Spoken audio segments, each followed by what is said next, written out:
Pretiorates Thoughts. There is no need to toss the coin. The older generation of investors view the month of October, which has just ended, with respect. This is not surprising.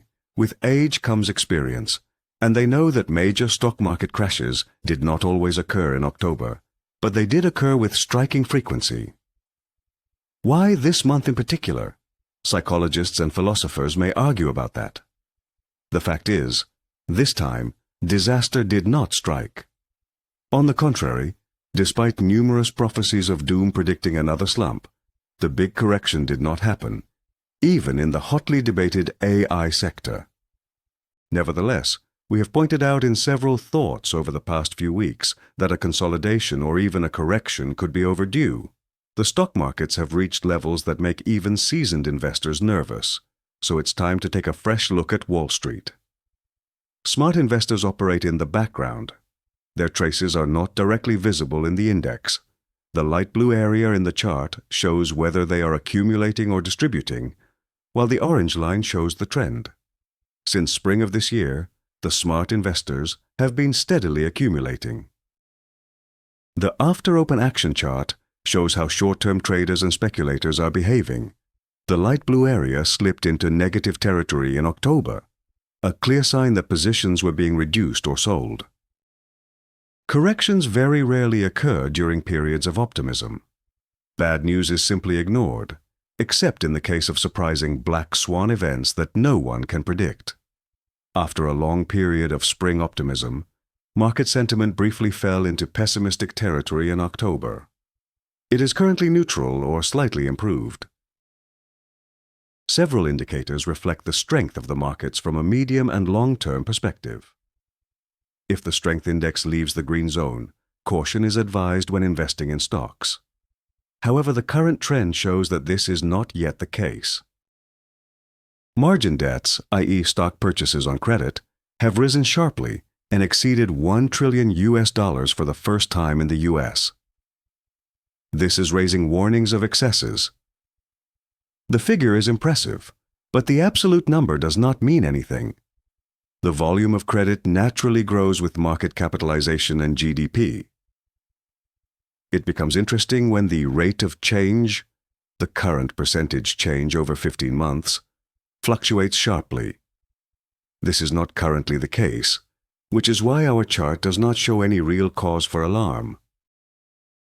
On the contrary, most investors are currently acting so cautiously that this is almost a bullish signal, marked in green on the chart.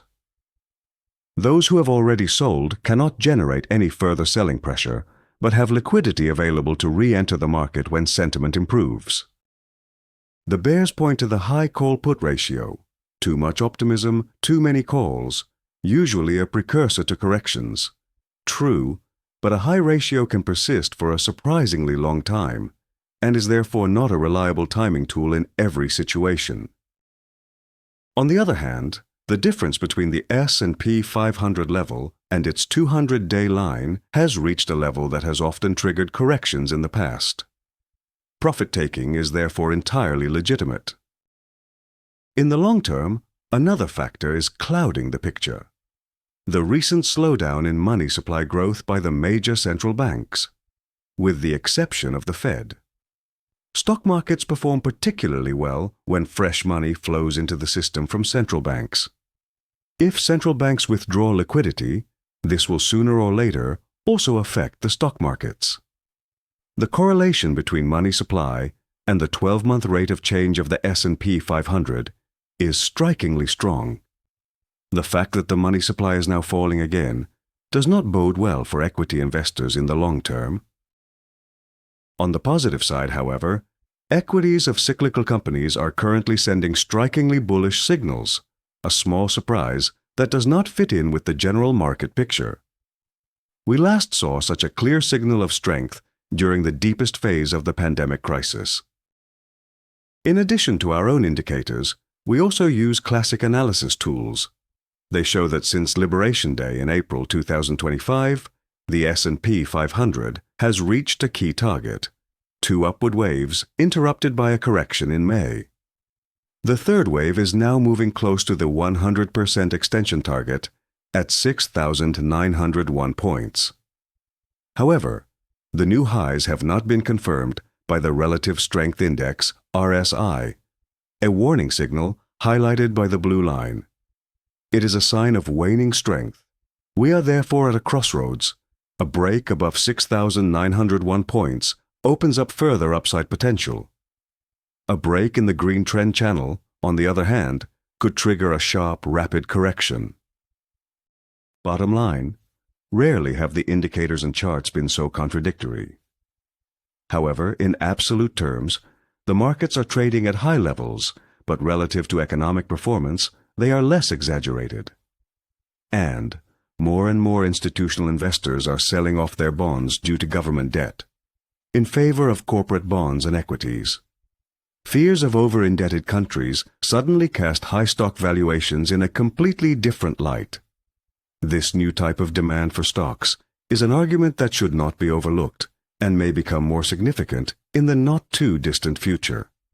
Therefore, if there is a correction instead of a direct breakout, it could be a good buying opportunity. Remember that these thoughts are not investment recommendations, but only our opinion. For recommendations, contact your own investment advisor. Don't forget to give us a thumbs up below to help us keep creating this great content for you. And don't forget, if you register directly on our Substack website, you will receive my next thoughts at least one day earlier. Check out the Substack link in the description, and best of all, it's free. I wish you great success with your investments and see you for our next market update.